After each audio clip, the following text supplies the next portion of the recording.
Assalamualaikum warahmatullahi wabarakatuh.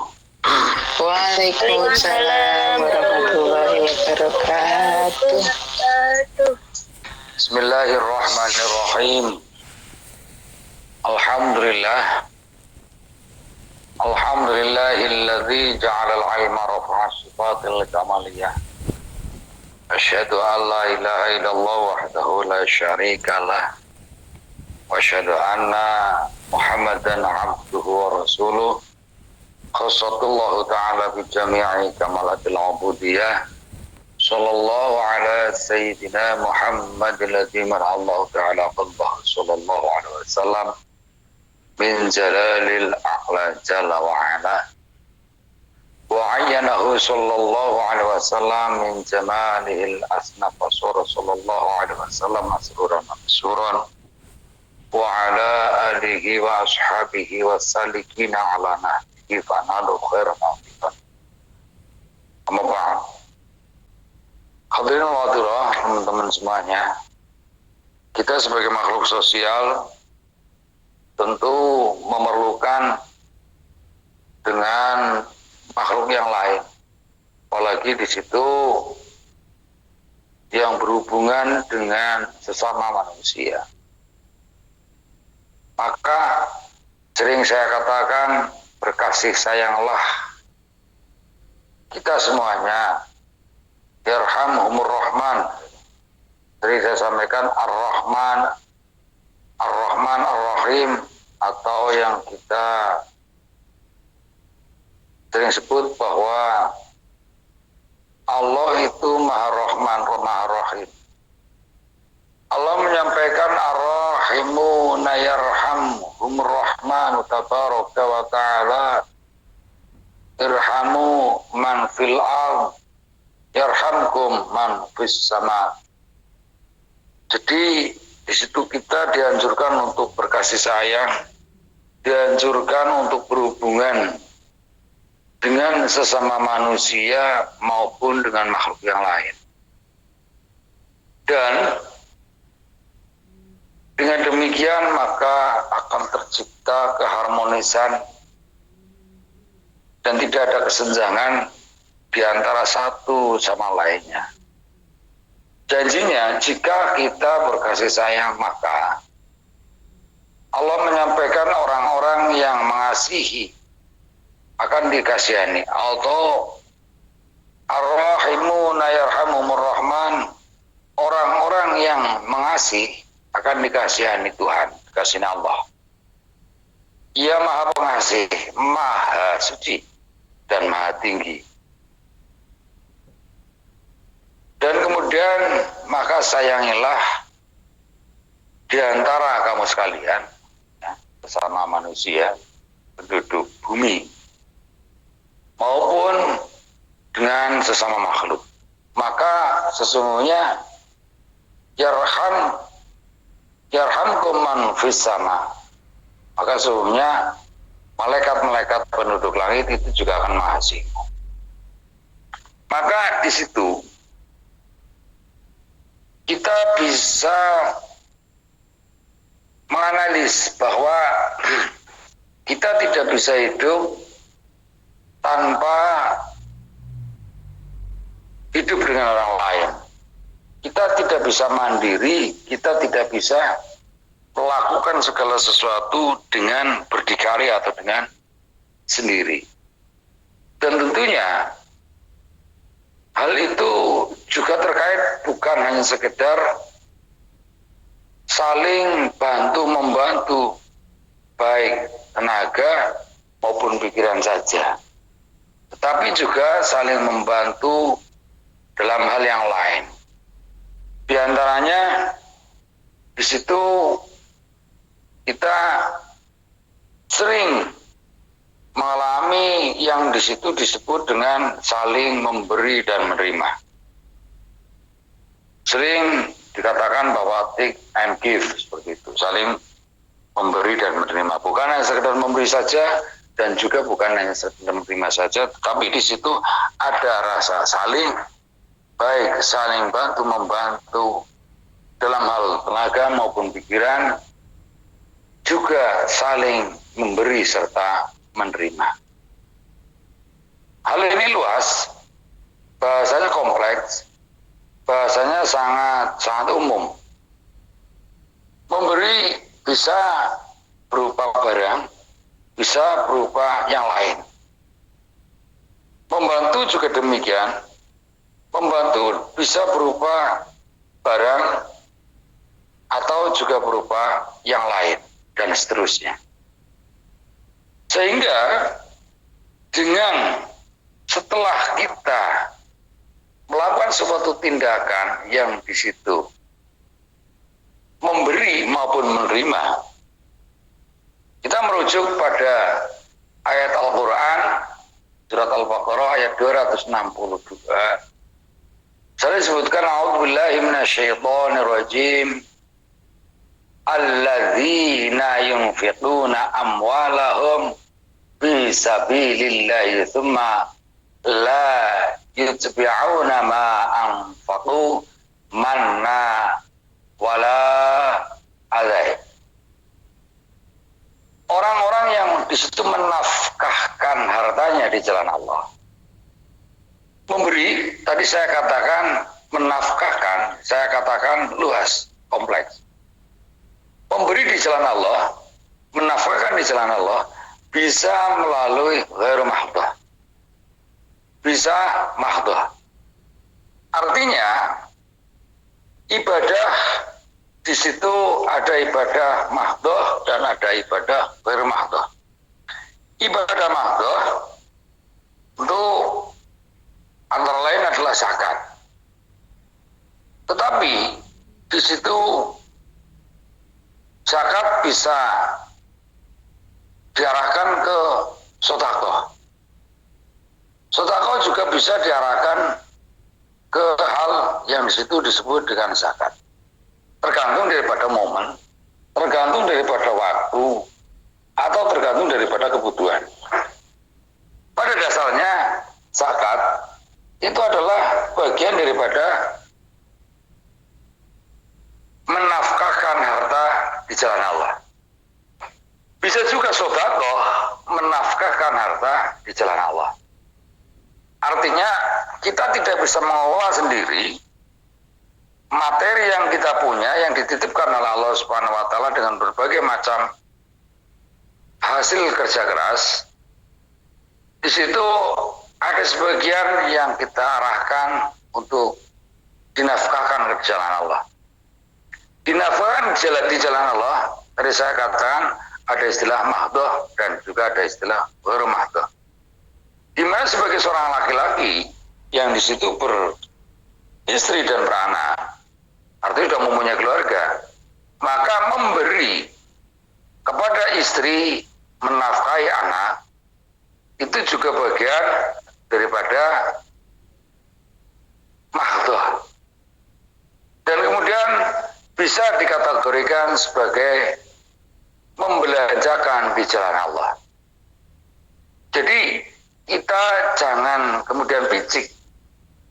Kalau misalnya membantu masjid, membantu pesantren, membantu hal-hal yang terkait dengan kegiatan-kegiatan umum, itulah yang disebut menafkahkan atau mentasarufkan di jalan Allah. Jadi secara umum bisa juga memberi nafkah atau mencukupi kebutuhan rumah tangga, khususnya laki-laki, ini juga bagian daripada mentasarufkan di jalan Allah. Apalagi misalnya teman-teman yang sudah punya anak yang di situ sedang belajar misalnya di perguruan tinggi maupun belajar di pesantren dan lain sebagainya, membantu suami ikut membiayai anak tersebut sekolah atau pesantren, maka itu juga bagian daripada mentasarufkan. Dan kemudian mereka setelah mentasarufkan atau setelah menafkahkan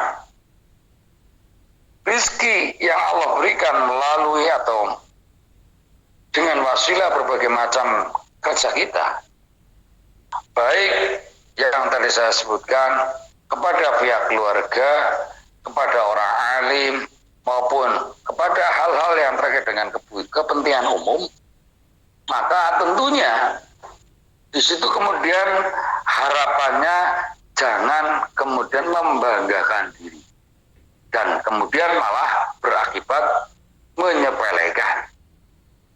Seperti halnya misal teman-teman yang ada di situ udah kerja puluhan tahun bahkan belasan tahun, 3 tahun ditambah 3 tahun ditambah 4 tahun dan seterusnya sehingga belasan tahun atau puluhan tahun pulang pergi dan kemudian malah membanggakan diri, misal naudzubillah membanggakan diri dan menyepelekan sang suami. Iki lho hasil kerja aku nang kono, umpama aku ora rono-rono apa yang di omah ngene iki. Iki lho umpama to ora tak ewang-ewangi apa yo iso anak sekolah nang kono, apa yo iso pesantren nang kono dan seterusnya dan misal. Ini harapannya jangan sampai terjadi seperti itu. Artinya di situ setelah kita berperan serta ikut mendongkrak, ikut menopang perekonomian keluarga, tentu di situ adalah menjadi komitmen bersama agar berkali-kali saya sampaikan kita selangkah lebih maju, anak-anak kita beberapa langkah lebih maju dibanding kita. Baik dari sisi pendidikan maupun kebutuhan-kebutuhan sehari-hari di Indonesia misalnya seperti itu. Sehingga saya tekankan bagi teman-teman yang ada di Taiwan khususnya perempuan, maka di situ jangan setelah merasa punya, masih merasa mampu dan kemudian ada power yang disebut dengan agen uang, maka berujung menyepelekan atau tidak menghargai daripada hasil keras sang suami. Misal, alhamdulillah, insyaallah ya tidak seperti itu. Jadi sambungannya, alladzina yunfiquna amwalahum fi sabilillah tsumma la yutbi'una ma anfaqu manna wala adai.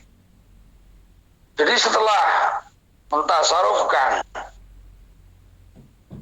hasil daripada kerja keras kita misalnya, itu baik di jalan manapun, entah itu lingkup keluarga maupun secara umum, itu jangan sekali-kali kemudian kita menyebut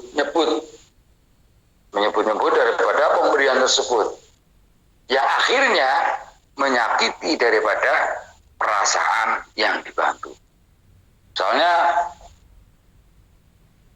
saya contohkan bahwa seorang istri bekerja keras di Taiwan dan kemudian membanggakan diri bahwa hasil kerja kerasnya selama ini akhirnya jadi rumah misalnya, jadi motor, jadi mobil dan seterusnya. Dan kemudian ada juga yang disisihkan di misalnya di pesantren, di masjid misalnya, atau di tempat-tempat yang lain, dan kemudian malah menyebutkan bahwa saya pernah membantu masjid itu, dan saya tidak bantu mungkin belum jadi, saya pernah bantu yayasan ini misalnya, seandainya saya nggak bantu mungkin belum jadi dan seterusnya. Maka di situ tidak diharapkan bahwa apabila kita sudah berperan serta mentasarufkan hasil daripada kerja keras kita, rezeki yang Allah berikan melalui berbagai macam media, dan kemudian kita mentasarufkan di jalan Allah, baik lingkup keluarga maupun umum, maka harapannya jangan kemudian nanti di kemudian hari kita seperti membangun istana di tepi pantai. Artinya, dengan susah payah kita sudah membangun istana dan kemudian kita menghancurkan sendiri. Dengan misalnya kita sudah mengeluarkan uang baik jumlahnya sedikit maupun banyak dan kemudian yang seharusnya itu menjadi nilai ibadah kita misal malah akhirnya kita hapus sendiri karena kita menyampaikan atau membicarakan, menggunjing, menyebut-nyebut apalagi sampai menyakiti hati orang yang pernah kita bantu. Dan kemudian merujuk lagi pada surat Al-Baqarah ayat selanjutnya, yaitu perintah Allah, ya ayyuhalladzina amanu la tubtilu shadaqatikum bil manni wal adha. Allah menyampaikan ya orang-orang yang beriman, janganlah kamu menghilangkan pahala sedekah yang tadi saya sampaikan bahwa kita membangun istana di tepi pantai. Pahala sedekahmu dengan menyebut-nyebutnya dan menyakiti perasaan si penerima. Jadi kesimpulannya, kadang-kadang kita sebagai seorang manusia jelas teringgap rasa riya, teringgap rasa atau sifat ya, bukan rasa, sifat riya, sifat yang di situ menjadi penyakit daripada hati kita. Memang disebutkan bahwa keadaan iman itu ada kalanya yazidu, ada kalanya yanqusu, dan ada kalanya yadhabu. Bahwa iman itu ada kalanya yazidu bertambah, dan ada kalanya juga yanqusu berkurang, dan bahkan ada kalanya yadhabu menghilang. Sehingga setelah kita mengetahui, kita mengenali ada kalanya yazidu, ada kalanya yanqusu, dan juga ada kalanya yadhabu, maka kita berusaha untuk tidak menghilang daripada iman yang menempel di dada kita. Dengan kata lain, kita mestinya setelah menyadari bahwa apa misalnya yang menjadi perlakuan kita, itu jangan kemudian kita bahasa Jawa ini mengundat-undat atau menyebut-nyebut apa yang telah menjadi nilai pahala untuk si pelaku tersebut. Sehingga di situ jika kita meminta kepada Allah Subhanahu wa taala dengan cara yang di situ sembunyi-sembunyi, harapannya apabila kemudian dikabulkan, maka di situ tidak menjadi hasud bagi orang lain. Bahwa ada kalanya kita bersentuhan, ada kalanya kita bersentuhan atau ada kalanya kita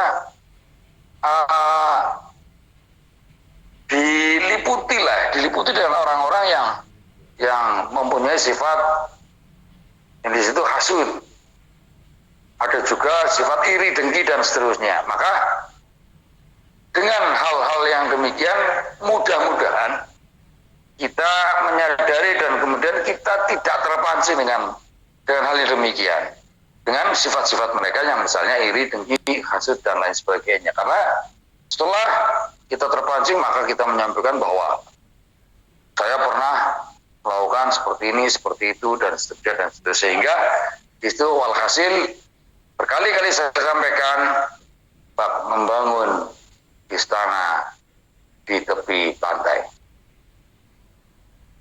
Itu yang bisa saya sampaikan. Kesimpulannya bahwa setelah kita melakukan suatu perbuatan baik, berusahalah untuk menutupi kebaikan kita di hadapan orang lain. Berusaha untuk tidak selalu mengingat-ingat apa yang pernah kita lakukan yang di situ baik. Karena mudah-mudahan dengan seperti itu kita menjadi orang-orang yang masuk pada kategori alamatus sa'adah atau orang-orang yang beruntung. Terbalik dengan itu, apabila kita melakukan suatu tindakan-tindakan yang di situ tidak baik atau tercela, maka kita berusaha untuk selalu ingat agar kita tidak melakukan itu lagi dan kemudian memperbaiki diri, menyusuli dengan perbuatan-perbuatan yang baik. Akhirul kalam, subhanakallahumma bihamdika asyhadu an la ilaha illa anta astaghfiruka wa atubu ilaik. Dan mohon maaf saya tidak bisa melanjutkan untuk pertanyaan, tanya jawab. Kita langsung turun. Akhirul kalam. Assalamualaikum warahmatullahi wabarakatuh. Waalaikumsalam warahmatullahi wabarakatuh.